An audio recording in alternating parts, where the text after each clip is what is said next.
ओम शांति। 12 मार्च 2022 के महावाक्य हैं।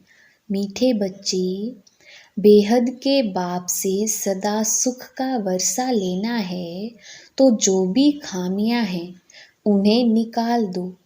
पढ़ाई अच्छी रीति पढ़ो और पढ़ाओ। प्रश्न: बाप समान सर्विस के निमित्त बनने के लिए कौन सा मुख्य गुण चाहिए? उत्तर: सहनशीलता का। देह के ऊपर टू मच मोह नहीं रखना है। योग बल से काम लेना है। जब योग बल से सब बीमारियां खत्म होंगी तब बाप समान सर्विस के निमित्त बन सकेंगे। दूसरा प्रश्न है, कौन सा महापाप होने से बुद्धि का ताला बंद हो जाता है?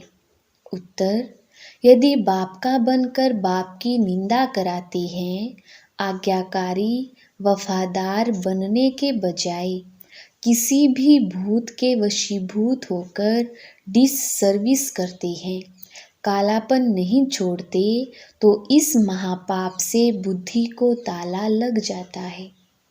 गीत: कौन आया मेरे मन के द्वारे। ओम शांति। भगवानुवाच: बच्चे जान चुके हैं कि निराकार जो पतित पावन ज्ञान का सागर है वह बैठ आत्माओं को पढ़ाते हैं। शास्त्र आदि पढ़ना यह सब है भक्ति मार्ग। सत्युग त्रेता में कोई पढ़ते नहीं। द्वापर से लेकर मनुष्य यह पढ़ते रहते हैं। मनुष्यों ने ही शास्त्र बनाए हैं, भगवान ने नहीं बनाए हैं। ना कोई व्यास भगवान है, व्यास तो मनुष्य था। निराकार परमपिता परमात्मा को सभी याद करते हैं। भूल सिर्फ यह की है जो गीता का भगवान श्री कृष्ण को समझ लिया है। बाप समझाते हैं ज्ञान का सागर मैं हूँ, ना कि श्री कृष्ण। इस बेहद के दुनिया की हिस्ट्री ज्योग्राफी आदि से अंत तक बाप ही जानते हैं कि कैसे यह आत्माएं आती हैं। मूल वतन, सूक्ष्म वतन और यह है स्थूल वतन। यह चक्र कैसे फिरता रहता है, यह नॉलेज सिवाय मुझ निराकार बीज रूप ज्ञान सागर के और कोई सुना नहीं सकती। फिर जब भक्ति मार्ग शुरू होता है तो भगत ही बैठ यह शास्त्र आदि बनाते हैं। यह शास्त्र तो फिर भी बनने हैं, ऐसे नहीं कि यह बनना बंद हो जाएंगे। भारत का असूल आदि सनातन धर्म है ही देवी देवता। सत्युग आदि में देवी देवताओं का राज्य था। भारतवासी अपने धर्म को भूल गए हैं। जो पावन थे अब वह पतित बन गए हैं। इसलिए भगवान कहते हैं मैं आकर तुमको पतित मनुष्य से पावन देवता बनाता हूँ। तुम भी जानते हो देवता बनने के लिए हम पढ़ रहे हैं। मनुष्य से देवता बाप के सिवाय कोई बना नहीं सकता, क्योंकि यहाँ तो सब पतित भ्रष्टाचारी हैं। वह फिर पावन श्रेष्ठाचारी कैसे बनाएंगी? यह पतित आसुरी दुनिया रावण राज्य है, राजा ही तो है नहीं। गाया भी जाता है राम राज्य रावण राज्य। भगवान आकर राम राज्य की स्थापना करते हैं। कहते भी हैं हे भगवान, गीता का ज्ञान फिर से आकर सुनाओ। कृष्ण तो नहीं सुनाएंगे। अब तुम बच्चे समझते हो कि हमको कोई मनुष्य नहीं पढ़ाते हैं। मनुष्य की आत्माएं सब पढ़ती हैं। पढ़ाने वाला निराकार भगवान है। क्या बनाते हैं? मनुष्य से देवता। यह है एम ऑब्जेक्ट। स्कूल में एम ऑब्जेक्ट के सिवाय कोई क्या पढ़ सकेंगे? तुम बच्चों की बुद्धि में है कि हम फिर से मनुष्य से देवता बनने आए हैं। पढ़ाने वाले को भी पूरा जानना चाहिए। उनका नाम है शिव, शारीरिक नाम तो है नहीं। और पढ़ाने वाली होती हैं आत्माएं, जो अपने अपने शरीर द्वारा पढ़ाती हैं। हरेक को अपना शरीर है, यह एक ही परम पिता परमात्मा है जो कहते हैं मुझे अपना शरीर नहीं है, मैं इनका आधार लेता हूँ।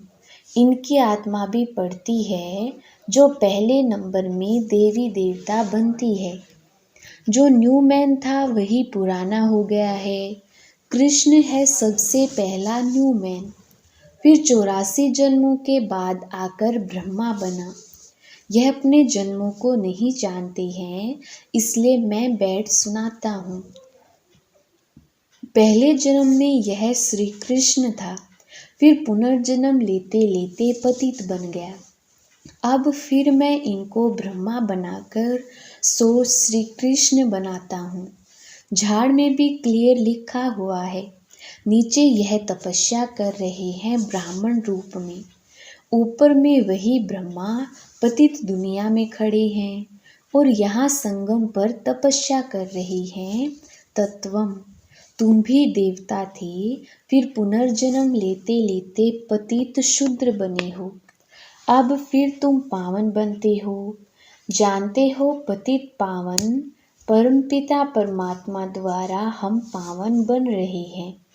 बाप उपाय बताते हैं कि मुझे याद करो, मुझे याद करने से ही तुम पावन बनेंगी।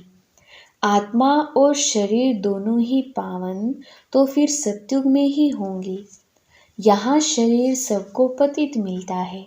सबसे खराब भ्रष्टाचार है काम विकार।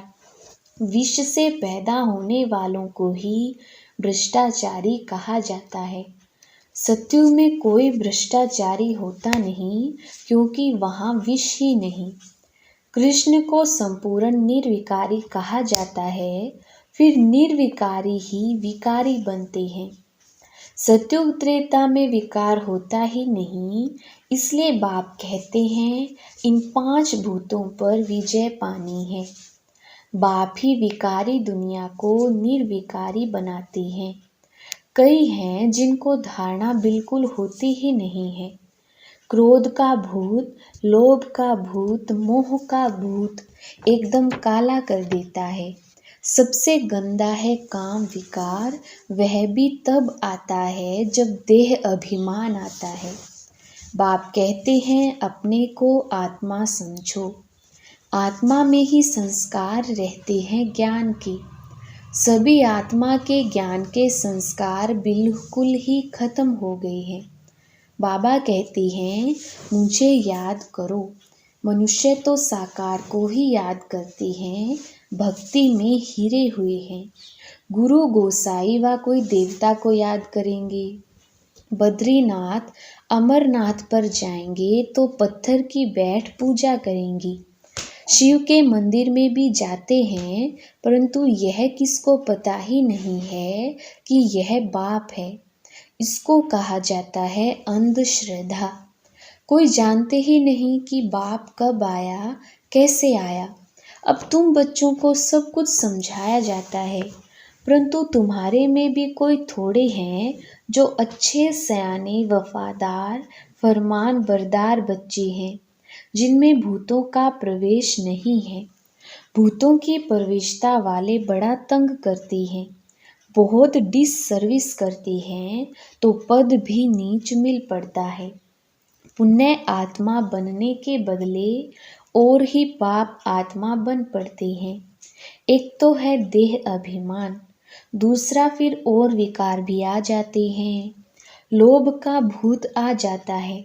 दिल होती रहेगी यह रबड़ी मलाई खाई, यह शुरू से चलता आया है। अभी तो अवस्था परिपक्व बनाना है।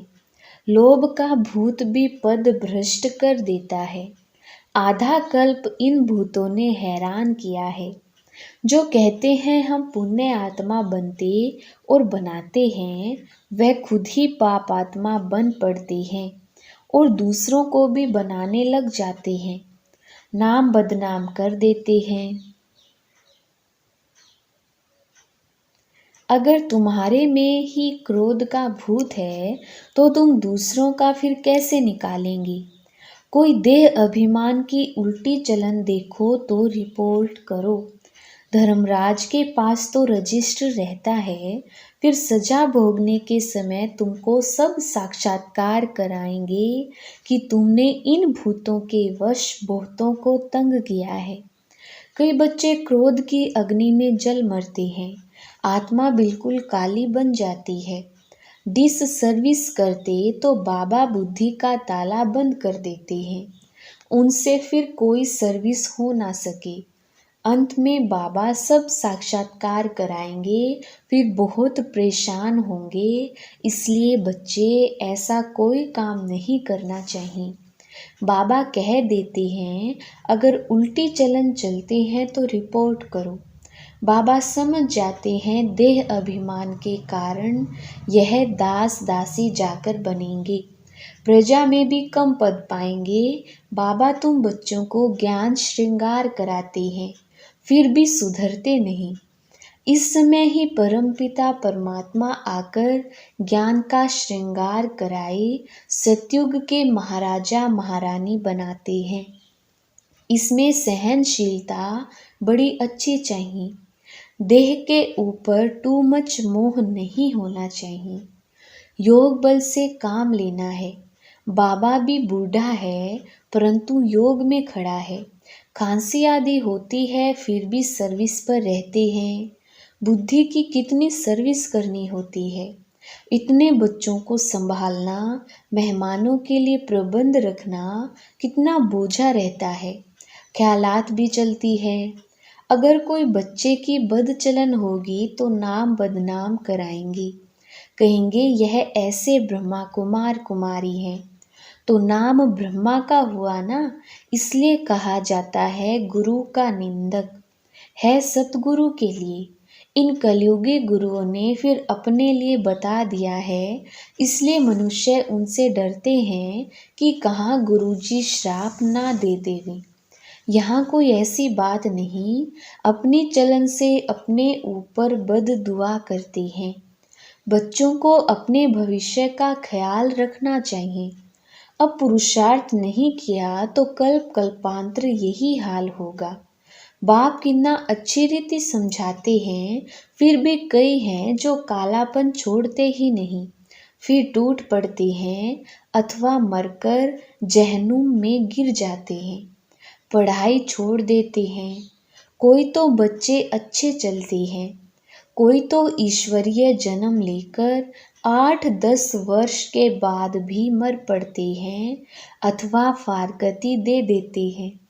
लौकिक बाप भी सपूत बच्चों को देख खुश होते हैं, फिर भी नंबरवार तो है ना। कोई कोई सेंटर्स पर भी तंग करते हैं, बड़े कांटे बन जाते हैं। घर के बनकर फिर निंदा कराते हैं तो महान पाप आत्मा बन जाते हैं। इसलिए बाबा समझाते रहते हैं, तो यहाँ तुम आए हो बेहद के बाप से सुख का वर्षा लेने, तो खामियां सब निकालनी चाहिए। स्कूल में पास होने वाले स्टूडेंट शर्त रखते हैं कि हम 80 मार्क्स से पास होंगे, 90 मार्क्स से पास होंगे। फिर जब पास होते हैं तो खुशी में एक दो को तारे करते हैं। यह है बेहद की पढ़ाई। सूर्यवंशी बनेंगे या चंद्रवंशी वह भी मालूम पड़ जाता है। चंद्रवंशी राजा रानी जब बनते हैं तो उनके आगे सूर्यवंशी जैसे सेकंड नंबर में हो जाते हैं। राम सीता का जब राज्य चलता है तो लक्ष्मी नारायण छोटे हो जाते हैं। सूर्यवंशी नाम ही खत्म हो जाता है। यह नॉलेज बड़ी रमणीक है। धारणा अच्छी उनको होगी जो श्रीमत पर चलेंगे, वही फिर ऊंच पद पा लेंगे। शिव बाबा का भक्ति मार्ग में भी पार्ट है और ज्ञान मार्ग में भी पार्ट है। शंकर का काम है सिर्फ विनाश का, उनका क्या वर्णन करेंगे। शिव बाबा का और ब्रह्मा बाबा का तो बहुत वर्णन है। 84 के चक्र में सबसे नंबर 1 पार्ट है बाबा का।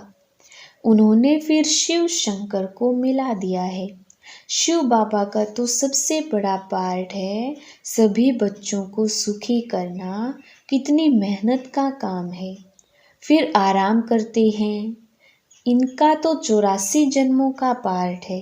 इस्लामी, बुद्धि आदि तो बाद में आते हैं। वह कोई ऑलराउंड पार्ट नहीं बजाते। ऑलराउंड पार्ट वालों को सुख कितना है। हम ही स्वर्ग के मालिक बन जाते हैं। भारत स्वर्ग कहलाता है। खुशी कितनी होती है। हम अपने लिए स्वर्ग का राज्य स्थापन कर रहे हैं। औरों को भी समझाना है जो वह आकर अपनी जीवन बना लें। तुम आए हो परम पिता परमात्मा से स्वर्ग का वर्षा लेने। बुद्धि में अगर एम ऑब्जेक्ट नहीं होगी तो बाकी यहाँ बैठ क्या करेंगे। ब्राह्मण हैं ब्रह्मा मुख के वंशावली। बेहद का बाप बेहद के बच्चे लेते हैं। कितने ढेर बच्चे हैं। ब्रह्मा का बनने बगैर शिव बाबा से वर्षा ले नहीं सकती। भारत श्रेष्ठाचारी था। वहाँ कोई भूत नहीं था। एक भी भूत है तो व्यभिचारी कहेंगे। भूतों को तो बिल्कुल भगाना है। बाबा को बहुत लिख भेजते हैं। बाबा काम का भूत आया परंतु बच गए। बाबा कहते हैं बच्चे तूफान तो बहुत आएंगे परंतु कर्मेंद्रियों से कोई कर्म नहीं करना। भूतों को भगाना है, नहीं तो सूर्यवंशी चंद्रवंशी बन नहीं सकेंगे। ध्यान में जाना भी अच्छा नहीं है क्योंकि माया बहुत प्रवेश हो जाती है। अच्छा, मीठे मीठे सिकिलधे बच्चों प्रति माता पिता बाप दादा का याद प्यार और गुड मॉर्निंग। रूहानी बाप की रूहानी बच्चों को नमस्ते। हम रूहानी बच्चों की रूहानी बाप दादा को याद प्यार गुड मॉर्निंग और नमस्ते जी। धारणा के लिए मुख्य सार। पहला पॉइंट है कर्मेंद्रियों से कोई भी विकर्म नहीं करना है। ऐसी कोई चलन नहीं चलनी है जिससे अनेकों की बद दुआएं निकलें। अपने भविष्य का ख्याल रख पुण्य कर्म करनी है। दूसरा पॉइंट है अंदर जो भी कालापन है देह अभिमान के कारण भूतों की प्रवेशता है उन्हें निकाल देना है। ज्ञान से अपना श्रृंगार कर सपूत बच्चा बनना है। वरदान बिजी रहने के सहज पुरुषार्थ द्वारा निरंतर योगी निरंतर सेवाधारी भव। विस्तार ब्राह्मण जन्म है ही सदा सेवा के लिए। जितना सेवा में बिजी रहेंगे उतना सहज ही माया जीत बनेंगे। इसलिए जरा भी बुद्धि को फुर्सत मिले तो सेवा में जुट जाओ। सेवा के सिवाय समय नहीं गवाओ। चाहे संकल्प से सेवा करो चाहे वाणी से चाहे कर्म से। अपने संपर्क और चलन द्वारा भी सेवा कर सकते हो। सेवा में बिजी रहना ही सहज पुरुषार्थ है। बिजी रहेंगे तो युद्ध से छूट निरंतर योगी निरंतर सेवाधारी बन जाएंगे। स्लोगन आत्मा को सदा तंदुरुस्त रखना है तो खुशी की खुराक खाते रहो। अच्छा, ओम शांति।